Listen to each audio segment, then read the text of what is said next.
പ്രിയ കലാസ്നേഹികളെ, ഭവാനീയമ്മ എന്ന super hit നാടകത്തിന് ശേഷം പ്രച്ഛന്നൻ പ്രകാശൻ തട്ടിക്കൂട്ടി തട്ടിക്കേറ്റുന്ന അടുത്ത നാടകം. ദിയാ കൃഷ്ണയുടെ കടയിൽ ജീവനക്കാർ സാമ്പത്തിക തിരിമറി നടത്തിയെന്ന് ഉറപ്പിച്ചു പോലീസ്. കടയിലെ 3 ജീവനക്കാരുടെ അക്കൗണ്ടിലായി ഒരു വർഷത്തിനിടെ 63 ലക്ഷം രൂപ എത്തിയതായി കണ്ടെത്തി. ഈശ്വര, ഓരോന്നോരോന്നെ പുറത്തേക്ക് വന്നോണ്ടിരിക്കുകയാണല്ലോ. ഇനി ഇവിടെ നിന്നാൽ എന്റെ പണി പോവും. ഇവിടെ വിശദമായ മൊഴി രേഖപ്പെടുത്താൻ ആവശ്യപ്പെട്ടിട്ടും ജീവനക്കാർ എത്താത്തതോടെ ഇവർ ഒളിവിൽ പോയെന്നും പോലീസ് സംശയിക്കുന്നു. എന്നാ പിന്നെ ഞാൻ മറ്റേത് ഏത് നമ്പറിൽ രാത്രി 2 മണിക്കും 3 മണിക്കും വിളിച്ചിട്ടാണ് ഇത് പാക്ക് ചെയ്തോ അത് പാക്ക് ചെയ്തോ ദിയയുടെ ഹസ്ബൻഡ് നമ്മുടെ ചോദിക്കുന്നത്. നിന്റെ കുടുംബക്കാരെ കുറിച്ച് ചോദിച്ചില്ല. എങ്ങനെയുണ്ട്, സംഭവിക്കില്ലേ? എന്തെങ്കിലും കാര്യങ്ങളുണ്ടെങ്കിൽ രാവിലെ നേരം വെളുക്കട്ടെ, അതുപോലും അവർക്ക് ക്ഷമയില്ല. അവർക്ക് രാത്രി 1 മണി 2 മണിയൊക്കെ ആകുമ്പോൾ വിളിച്ചിട്ട് ഹലോ എന്ത് ചെയ്യുന്നു, ഇങ്ങ് പൂവാലന്മാരെ പോലെയാണ് സംസാരിക്കുന്നത്.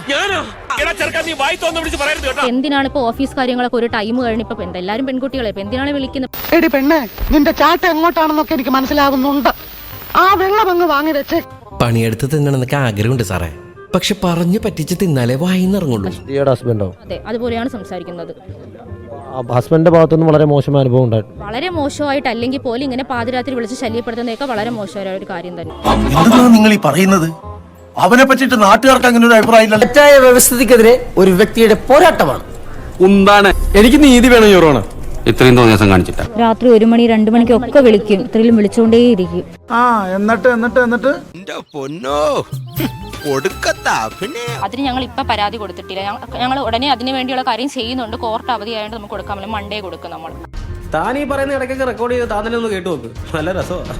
നമ്മൾ ലീഗലി അഡ്വൈസ് എടുത്തിട്ടാണ് നമ്മൾ ചെയ്തത്. അപ്പൊ നമ്മുടെ അഡ്വക്കേറ്റ് പറയുന്ന പോലെയാണ് നമ്മൾ ചെയ്തുകൊണ്ടിരിക്കുന്നത്. അല്ലെങ്കിലും ഇയാളെ പോലെയുള്ള ആൾക്കാർക്കൊന്നും കൊണമുള്ള വക്കീലന്മാരൊന്നും കിട്ടൂല. ഇതെന്തായാലും ഒരു നല്ല തുറക്കായിരിക്കും.